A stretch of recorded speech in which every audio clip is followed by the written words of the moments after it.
बिस्मिल्लाहिर्रहमानिर्रहीम। स्टूडेंट्स अस्सलाम वालेकुम। उम्मीद है आप सब लोग खैरियत से होंगे। तो हाजिर हैं MTH 104 बुक का टॉपिक है sets and logics, module number 17 और 18 इंशाल्लाह ताला हम इसमें कवर करेंगे बहुत ही आसान तरीके के साथ। लेक्चर सीरीज़ बनाने का मकसद ये है कि जो यूट्यूब पे ऑलरेडी शार्ट लेक्चर्स पड़े हुए हैं उनमें बहुत से टॉपिक और थ्योरम्स के प्रूफ को स्किप किया गया है। तो ये जो सब्जेक्ट है ये थ्योरम पॉइंट ऑफ व्यू से, थ्योरम के जो प्रूफ्स हैं उनके पॉइंट ऑफ व्यू से बहुत ज़्यादा अहमियत का हामिल है। पेपर में ज़्यादातर क्वेश्चन थ्योरम्स के रिलेटेड ही आते हैं। तो आपने जो है वो अपनी प्रिपरेशन जो है वो उसी हिसाब से करनी है। तो अगर आप हमारे चैनल 5 मैथमेटिक्स पर न्यू है तो प्लीज़ इसको लाजमी सब्सक्राइब करें, और अगर आपको हमारी वीडियोस अच्छी लग रही हैं तो दोस्तों में ज़रूर शेयर करें, वीडियोस को लाइक करें और कमेंट में हमें अपना मसला या परेशानी बता सकते हैं। तो चलिए स्टार्ट करते हैं अपना आज का लेक्चर। सबसे पहले है यूक्लिडियन एल्गोरिदम। तो यूक्लिडियन एल्गोरिदम किस लिए इस्तेमाल होता है? ये किसी भी जो दो नंबर्स हैं उनका जीसीडी फाइंड आउट करने के लिए हम यूक्लिडियन एल्गोरिदम इस्तेमाल करते हैं। If d is equal to GCD of a comma b, तो मैंने आपको बताया था कि डी जो है उसको हम जीसीडी को रिप्रेजेंट करने के लिए इस्तेमाल करते हैं कि अगर ए और बी का जीसीडी वो डी है तो d is equal to a x plus b y. तो हम डी को किस तरह लिख सकते हैं? लीनियर कम्बिनेशन ऑफ ए और बी। ठीक है, हम डी को ए और बी के लीनियर कम्बिनेशन में लिख सकते हैं और एक्स और वाई को हम फाइंड कर सकते हैं यूक्लिडियन एल्गोरिदम की मदद से। ठीक है, जो हमारा जीसीडी होगा उसको हम लीनियर कम्बिनेशन में लिख सकते हैं ए और बी के, और ये जो एक्स और वाई है वो हम फाइंड आउट कर सकते हैं यूक्लिडियन एल्गोरिदम के साथ। तो चलिए इसकी एक एग्जांपल देखते हैं कि let a is equal to 540, b is equal to 168, we find d is equal to GCD of a comma b by dividing a by b and then repeatedly dividing each remainder into the divisor until obtaining a zero remainder. अब ये Euclidean algorithm क्या है? Euclidean algorithm में हम ये करते हैं कि जीसीडी फाइंड करते हैं। किस तरह से करते हैं कि जो बड़ी रकम होती है उसको अंदर रखते हैं और छोटी रकम पे तकसीम कर देते हैं। फिर जो रिमाइंडर बचता है, ठीक है, फिर जो रिमाइंडर आता है फिर हम जो पहले रकम यहाँ पे रखी होती है वो हम अंदर रखते हैं और रिमाइंडर पे डिवाइड करते हैं। इस तरह ये स्टेप हम करते जाते हैं एट लास्ट हमारे पास ज़ीरो मिल जाता है। रिमाइंडर हमारा ज़ीरो जब मिलता है तो फिर हमारा जो प्रोसीजर है वो ख़त्म हो जाता है, और जिस पे हमने लास्ट पे डिवाइड किया होता है वो हमारा जीसीडी बन जाता है।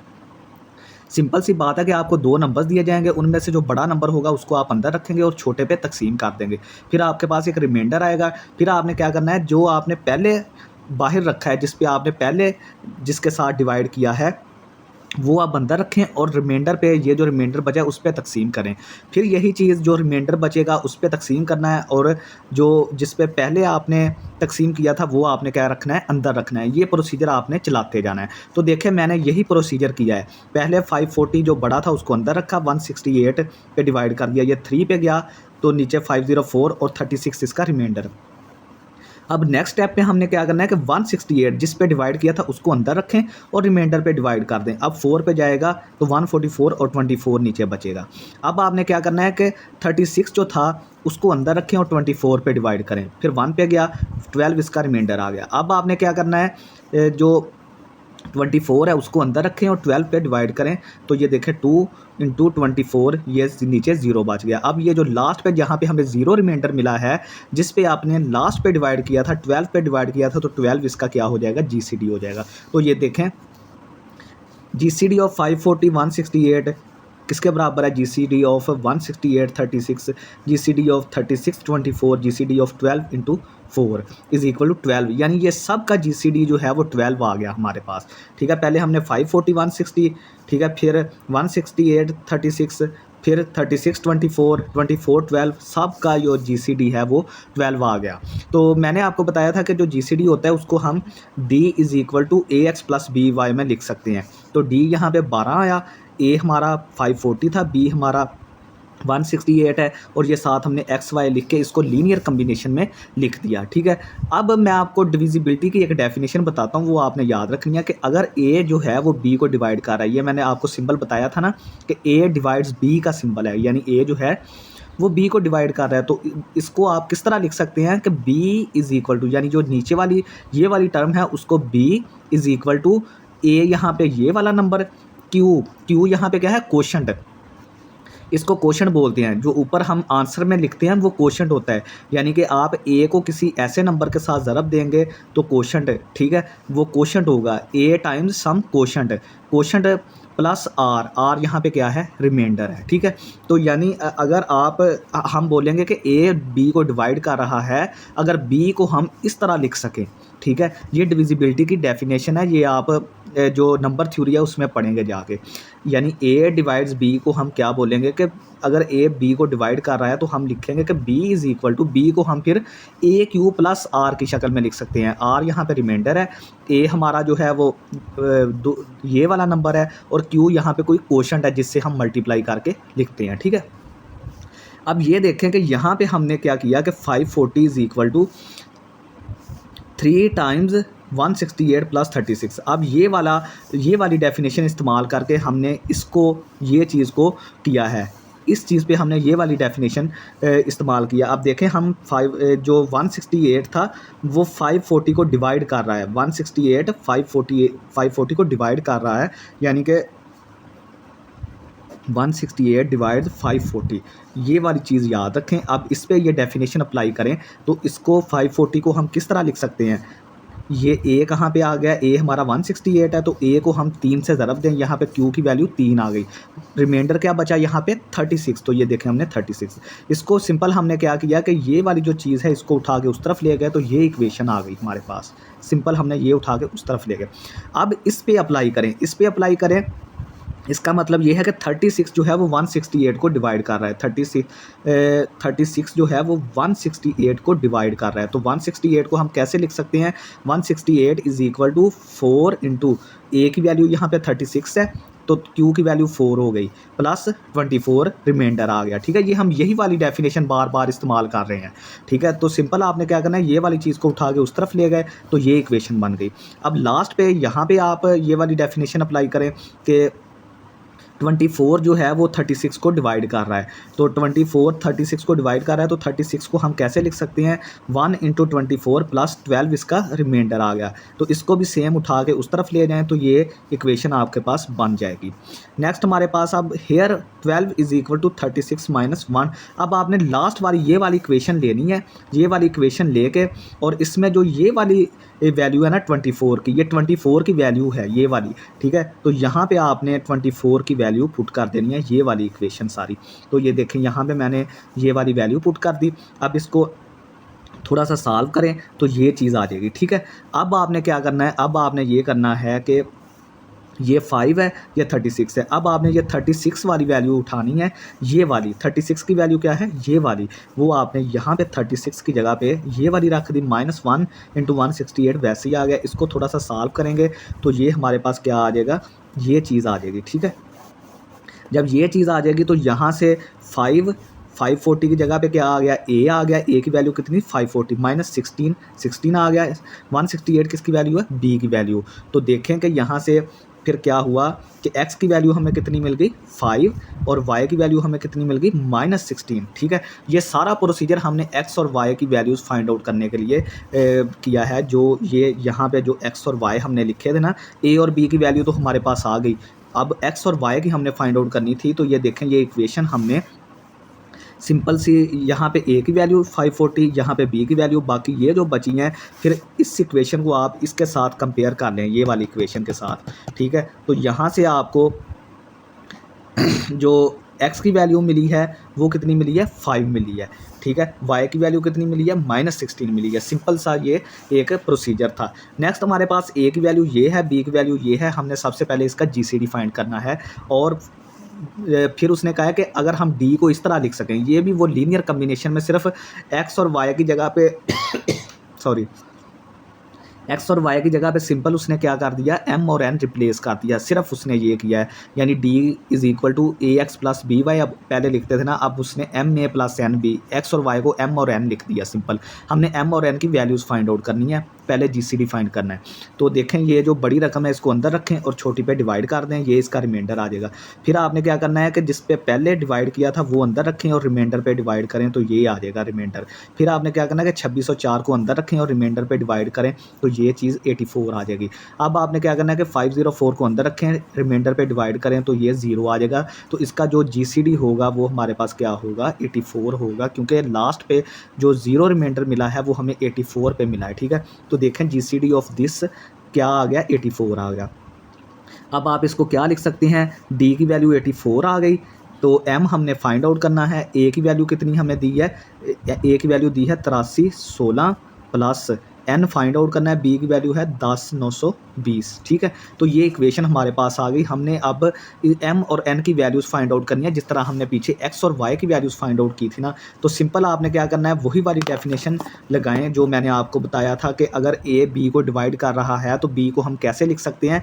ये देखें, ये 8316 10920 को डिवाइड कर रहा है, तो 10920 को हम कैसे लिख सकते हैं, 1 टाइम्स 8316 प्लस 2604 इसका रिमाइंडर आ गया। ठीक है, ये वही है कि b is equal to a q plus r, ये वाली इक्वेशन। ठीक है, जो मैं आपको पीछे बता के आया हूँ। तो बी की वैल्यू यहाँ पे क्या है, 10920, ए की वैल्यू यहाँ पे 1 और क्यू यहाँ पे क्यू की वैल्यू 1 और ए की वैल्यू 8316 हमारे पास आ गई और रिमाइंडर इसका आ गया 2604। तो आपने सिंपल क्या करना है, इसको उठा के उस तरफ लेके जाना है और 2604 की ये वाली वैल्यू आपने निकाल देनी है। सेम इसी तरह जो 2604 है वो 8316 को डिवाइड कर रहा है यहाँ पे, तो 8316 को हम कैसे लिख सकते हैं, 8316 को हम लिख सकते हैं 3 टाइम्स जो क्यू की वैल्यू है 2604, ए की वैल्यू यहाँ पे बन गई और रिमाइंडर इसका क्या बन गया 504। ये वाली इक्वेशन इस्तेमाल करके सिंपल आपने क्या करना है, ये वाली चीज़ को उठा के उस तरफ ले जाएँ तो ये 504 की वैल्यू आपको ये मिल जाएगी। सेम प्रोसीजर जो पिछले क्वेश्चन में आपने किया, वहाँ पे एक्स वाई के लिए हमने किया था, यहाँ पे एम और एन के लिए करेंगे। सेम इसी तरह ये थर्ड वाले जो हमने डिवीजन की है इसको हम लिख सकते हैं कि 2604 को हम लिख सकते हैं 5 यहाँ पे क्यू की वैल्यू, ये वाला क्यू जो है ए की वैल्यू फिर 504 बन गई जिस पे डिवाइड कर रहे हैं और रिमाइंडर कितना आ गया 84। ये उठा के उस तरफ ले जाएं और 84 की वैल्यू आ जाएगी। अब लास्ट वाली दोबारा ये वाली चीज़ उठाएं, ये वाली उठा के इसमें 504 की जो ये वाली कीमत है ये वाली वो पुट कर दें, तो देखें हमने यहाँ पे 504 की जगह पे ये 2604 वैसे ही आ गया, -5 ये वाला 504 की जगह पे हमने ये पूरी वैल्यू ये पुट कर दी। इसको सॉल्व करते हैं, ये चीज़ आ जाएगी। तो नेक्स्ट हमारे पास ये चीज़ आ जाएगी। ठीक है, इसको सॉल्व करके अब आपने क्या करना है कि 2604 की जो वैल्यू हमने निकाली थी वो हमने ये देखें यहाँ पे पुट कर दी है। 16 वैसे ही आ गया, 2604 की जगह पे उसकी वैल्यू पुट कर दी, बाकी चीज़ वैसे ही आ गई। अब आपने क्या करना है कि इसको थोड़ा सा सॉल्व करें तो ये चीज़ बन जाएगी। अब देखेंगे हमारे पास यहाँ पे ए की वैल्यू बन गई और यहाँ पे बी की वैल्यू बन गई। जब d इज़ इक्वल टू -21, ये -21 वैसे ही आ गया, इसकी जगह पे a लिख दें, ये 16 वैसे ही आ गया, इसकी जगह पे b लिख दें। तो यहाँ से फिर हम कंक्लूड कर सकते हैं कि m की वैल्यू, ये वाली m की वैल्यू है ना, क्योंकि a के साथ m था तो -21 आ गई, b के साथ n था तो n की वैल्यू कितनी आ गई 16 आ गई। ठीक है, नेक्स्ट हमारा टॉपिक है लीस्ट कॉमन मल्टीपल, जिसको हम LCM बोलते हैं, जुआ जाफकल उर्दू में बोलते हैं। ठीक है, suppose a and b are two non zero integers. Suppose करना है कि दो हमारे जो इंटीजर्स हैं नॉन ज़ीरो हैं दोनों ए और b. Note that a b का जो absolute value positive common multiple of a and b. ठीक है, तो आपने जो ए और बी की एब्सोल्यूट वैल्यू है वो पॉजिटिव कॉमन मल्टीपल होना चाहिए ए बी का। ठीक है, thus there exist a smallest positive common multiple of a and B.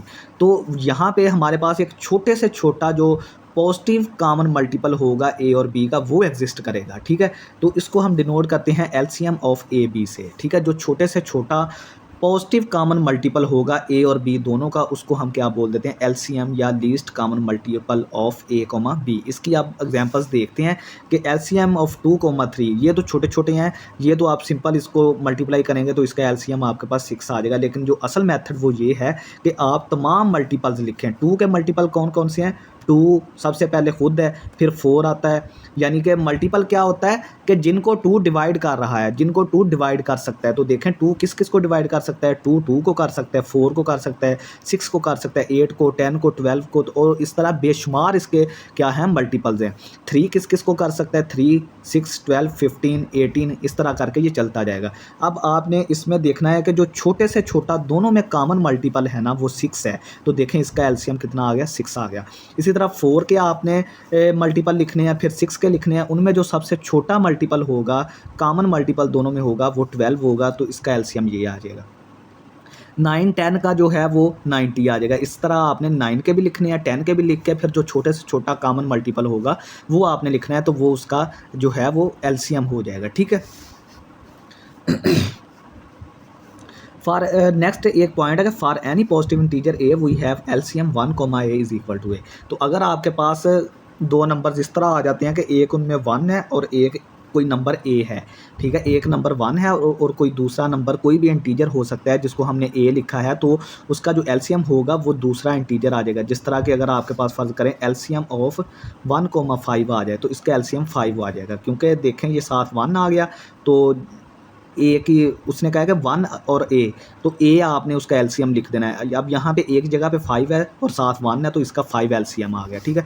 Next तीसरा पॉइंट है कि for any prime and any positive integer A, LCM of P comma A is equal to A, और LCM of P of A P according as P of P divides A और P does not divides A. तो ये भी GCD की तरह दो इसकी खसूसियात हैं कि अगर आपके पास एक प्राइम नंबर आ जाता है और दूसरा कोई पॉजिटिव इंटीजर आ जाता है, जिस तरह के पी कोमा ए, और अगर पी जो है वो ए को डिवाइड कर रहा है, अगर P जो है वो A को डिवाइड कर रहा है, तो फिर तो आपने उसका एलसीएम A ही लिख देना है। ठीक है। शर्त ये है कि एक आपके पास प्राइम नंबर हो और एक पॉजिटिव इंटीजर A हो, और इस तरह हो कि P जो है वो A को डिवाइड कर दे, तो फिर आपने उसका एलसीएम A लिख देना है। अगर P जो है वो A को डिवाइड नहीं कर रहा, तो फिर आपने P और A को ज़रब दे के उसका एलसीएम AP या PA लिख देना है। इसकी एग्जांपल देखते हैं कि यहाँ पे देखें एलसीएम ऑफ 5,10, 5 यहाँ पे प्राइम नंबर है और 10 यहाँ पे A की वैल्यू है, तो देखें कि 5 जो है वो 10 को डिवाइड कर रहा है। इसका मतलब ये है कि फिर आपने ए ही लिख देना है। ठीक है। फिर आपने इसका एलसीएम क्या लिख देना है, ए ही लिख देना है। ठीक है। तो इसका एलसीएम क्या आ जाएगा, 5 आ जाएगा। ठीक है। तो नेक्स्ट हमारे पास है कि एलसीएम ऑफ 5 11। अब 5 और 11 एक दूसरे को डिवाइड नहीं करते, तो इनको आपने मल्टीप्लाई करके इसका एलसीएम 55 आ जाएगा। ठीक है। नेक्स्ट हमारे पास एक थ्योरम है जो कि एलसीएम और जीसीडी को आपस में कनेक्ट करता है। ठीक है। ऐसा थ्योरम जो एलसीएम और जीसीडी को कनेक्ट करता है वो हम पढ़ने जा रहे हैं कि suppose a and b are non zero integers. ठीक है। ए और बी दो नॉन जीरो इंटीजर है, then LCM of a comma b. तो एलसीएम ऑफ ए बी का एलसीएम हम कैसे फाइंड आउट कर सकते हैं कि अगर हमें जीसीडी मालूम हो ए बी का, अगर जीसीडी मालूम हो और एब्सोल्यूट वैल्यू मालूम हो ए बी की, ठीक है, तो हम एलसीएम फाइंड आउट कर सकते हैं। इसी तरह हम जीसीडी फाइंड कर सकते हैं, क्योंकि जीसीडी को हम उस तरफ ले जाएं और एलसीएम को नीचे ले आएँ, तो जीसीडी भी फाइंड आउट हो सकता है इस फार्मूले के साथ। इसकी एक एग्जांपल देखते हैं कि ए की वैल्यू 8316, बी की वैल्यू 10,920, तो हमने एलसीएम फाइंड करना है। तो इसका जीसीडी हम पीछे फाइंड करके आए हैं 84 पिछली एग्जाम्पल्स में। ठीक है।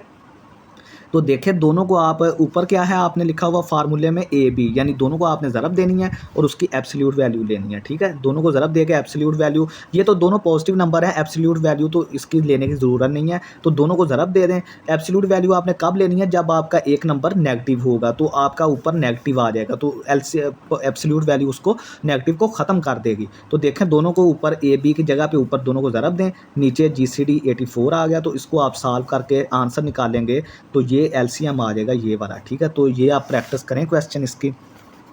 नेक्स्ट हमारे पास थ्योरम है कि every integer n greater than 1, हर पॉजिटिव इंटीजर n, हर इंटीजर n जो कि 1 से बड़ा हो, can be expressed uniquely as a product of primes. तो हम उसको प्राइम्स की ज़रब की शक्ल में लिख सकते हैं, यानी जो हमारे प्राइम नंबर होते हैं 2 3 5 7 11 17 13, इस तरह के जो प्राइम नंबर्स होते हैं ना, तो हम कोई भी इंटीजर अगर वो n से बड़ा है ना, n 1 से बड़ा है, अगर वो इंटीजर 1 से बड़ा है, तो हम उसको प्रोडक्ट ऑफ प्राइम्स में लिख सकते हैं। यानी कि अगर हमारे पास कोई इंटीजर n है, तो उसको हम कैसे लिख सकते हैं, P1 यहाँ पे फर्स्ट प्राइम नंबर है और इसकी पावर M1, P2 दूसरा कोई प्राइम नंबर है उसकी पावर M2। ठीक है। इस तरह चलते जाएं, ये आपस में ज़रब खा रहे हैं। ठीक है। आप यहाँ पे ज़रब लगा लें साथ के साथ। ठीक है। इसी तरह चलते जाएं, लास्ट पे पी आर की power m r, where m i are positive. ठीक है। यहाँ पे जो M1 M2 M3 M4 MR जो हैं वो सारे क्या हैं, पॉजिटिव नंबर्स हैं, and P1 less than P2, P1 जो है वो हमारा छोटा होगा P2 से और P2 छोटा होगा P3 से। इसी तरह चलते जाएँ, PR जो है वो सबसे छोटा होगा। इसकी हम एक एग्जांपल देखते हैं, एग्जांपल से आपको ज़्यादा समझ आएगा कि देखें हमें कुछ नंबर दिए गए हैं 135 जिस तरह दिया गया है, 1330 दिया गया है, 211। तो आपने क्या करना है, इनको प्रोडक्ट ऑफ प्राइम्स की शक्ल में लिखना है, यानी प्राइम्स की प्रोडक्ट की शक्ल में, यानी प्राइम्स को आपने ज़रब दे के उसकी शक्ल में लिखना है। तो पहले 135 की आप क्या करें, ये फैक्टराइजेशन करें।